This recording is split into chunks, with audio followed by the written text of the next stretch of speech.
നമസ്കാരം, കൊട്ടാരക്കര മീഡിയയിലേക്ക് സ്വാഗതം. പ്രധാനമന്ത്രി നരേന്ദ്രമോദി ഗുരുവായൂർ ക്ഷേത്രത്തിലെത്തി. കിഴക്കേനട വഴി ക്ഷേത്രത്തിൽ പ്രവേശിച്ച പ്രധാനമന്ത്രി താമര കൊണ്ടുള്ള തുലാഭാരം നടത്തി. ഇന്ന് ഗുരുവായൂരിൽ വിവാഹിതരായവർക്ക് പ്രധാനമന്ത്രി ആശംസകൾ നൽകി. BJP നേതാവും നടനുമായ സുരേഷ് ഗോപിയുടെ മകളുടെ വിവാഹത്തിൽ പങ്കെടുക്കാനായാണ് പ്രധാനമന്ത്രി ഗുരുവായൂർ ക്ഷേത്രത്തിലെത്തിയത്. ഗുരുവായൂരിലെത്തുന്ന പ്രധാനമന്ത്രിയെ പ്രത്യേക സ്വർണ്ണത്തളിക നൽകിക്കൊണ്ടാണ് സുരേഷ് ഗോപി സ്വീകരിച്ചത്. മാവേലിക്കര സ്വദേശിയും ബിസിനസ്സുകാരനുമായ ശ്രേയസ് മോഹനാണ് ഭാഗ്യയുടെ വരൻ.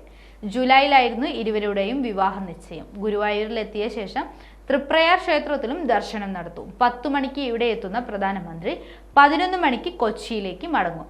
കൊച്ചിയിലെത്തിയ ശേഷം ഉച്ചയ്ക്ക് 12-ന് വില്ലിംഗ്ടൺ ഐലാൻഡിൽ കൊച്ചി രാജ്യാന്തര കപ്പൽ അറ്റകുറ്റപ്പണി കേന്ദ്രം, ഡ്രേഡോക്ക്, IOCയുടെ LPG ഇറക്കുമതി ടെർമിനൽ എന്നിവ ഉദ്ഘാടനം ചെയ്യും. പിന്നീട് മറൈൻ ഡ്രൈവിൽ BJPയുടെ ശക്തി കേന്ദ്ര പ്രമുഖരുടെ യോഗത്തിൽ പങ്കെടുത്ത ശേഷം മടങ്ങും.